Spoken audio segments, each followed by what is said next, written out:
বানিয়েছিল আমরা তা না কিন্তু পুড়িয়ে দিয়েছিলাম। এসআই সন্তুষ্টি কিন্তু আমরা জ্বালাই দিয়েছিলাম।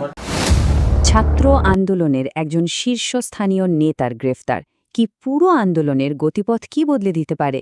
আজকের এই পর্বে আমরা বৈষম্য বিরোধী ছাত্র আন্দোলনের নেতা নাহিদ হাসান মাহাদির গ্রেফতারের পেছনের ঘটনাগুলো আর এর সম্ভাব্য পরিণতি কি হতে পারে তা নিয়ে বিস্তারিত আলোচনা করব।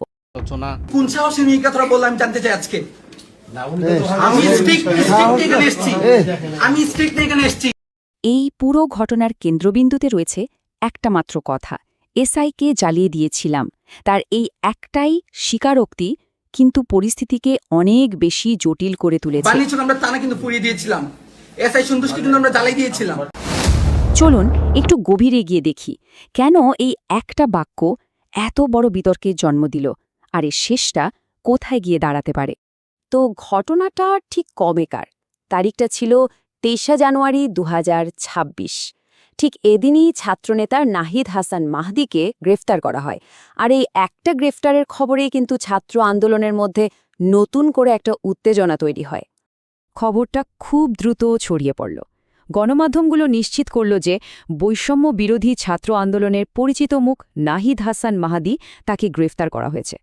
আচ্ছা, জুলাইয়ের আন্দোলনে তার যে সক্রিয় ভূমিকা ছিল সেটার জন্য কিন্তু তাকে জুলাই যোদ্ধা হিসেবেও অনেকে চেনেন। হওয়ার পর তার নিজের ফেসবুকে লাইভে এসে ছাত্রলীগ করার কথা স্বীকার করেন এবং বৈষম্য বিরোধী আরও অনেক নেতা ছাত্রলীগ করেছেন বলে জানান তিনি। তবে সেগুলো অপরাধ নয় বলে উল্লেখ করেন তিনি। তো বুঝতেই পারছেন তার গ্রেফতারের খবরটা কতটা আলোড়ন তৈরি করতে পারে। এখন প্রশ্ন হল, কে এ নাহিদ হাসান মাহাদি? ছাত্র আন্দোলনে ঠিক কী এমন ভূমিকা ছিল তার, যার জন্য তার গ্রেফতারটা এত বড় একটা ঘটনা হয়ে দাঁড়াল? চলুন তার পরিচয়টা একটু ভালোভাবে জেনে নেওয়া যাক।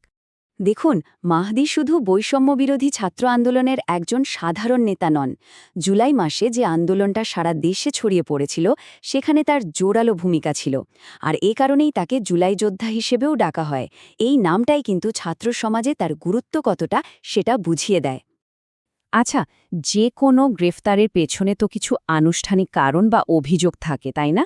মাহদির ক্ষেত্রে সেই অভিযোগগুলো ঠিক কী ছিল? ঠিক কোন কারণে তাকে গ্রেফতার করা হলো? তার বিরুদ্ধে আনা অভিযোগগুলো কিন্তু বেশ গুরুতর এবং মূলত দুটো। প্রথমটা হলো হবিগঞ্জে একজন পুলিশ ওসিকে তিনি হুমকি দিয়েছিলেন বলে অভিযোগ। আর দ্বিতীয়টা, যেটা নিয়ে সবচেয়ে বেশি কথা হচ্ছে, সেটা হলো তিনি জনসম্মুখে স্বীকার করেছেন যে একজন এসআইকে তিনি জ্বালিয়ে দিয়েছিলেন। এই দ্বিতীয় স্বীকারোক্তিটাই কিন্তু পুরো বিষয়টাকে একেবারে অন্য এক মাত্রায় নিয়ে গেছে। যখন কোনো আন্দোলনের একজন নেতাকে গ্রেফতার করা হয় তখন সেটা কিন্তু পুরো আন্দোলনের জন্য একটা বড় পরীক্ষার মতো। এখন দেখার বিষয় হলো এই পরিস্থিতিতে বৈষম্য বিরোধী ছাত্র আন্দোলন ঠিক কিভাবে সাড়া দিচ্ছে, তাদের মুন্ডিনো পদক্ষেপটা কি হতে যাচ্ছে। মাহিদির গ্রেফতারের পর কিন্তু বৈষম্য বিরোধী ছাত্র আন্দোলন একদমই চুপ করে থাকেনি। তারা খুব দ্রুতই তাদের প্রতিক্রিয়া জানিয়েছে। দেশজুড়ে কঠোর আন্দোলন শুরু করার একটা হুঁশিয়ারি দিয়েছে তারা। এর থেকে পরিষ্কার বোঝা যাচ্ছে সামনের দিনগুলোতে পরিস্থিতি আরও উত্তপ্ত হওয়ার সম্ভাবনা আছে। সব মিলিয়ে এখন যে সবচেয়ে বড় প্রশ্নটা তৈরি হয়েছে সেটা হলো, এই একটা গ্রেফতার ছাত্র আন্দোলনের গতিপথকে আখির কোন দিকে নিয়ে যাবে?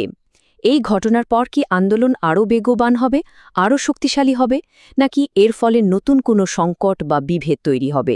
এর উত্তরটা হয়তো সময়ই বলে দেবে। কিন্তু এই আলোচনাটা নিঃসন্দেহে এখন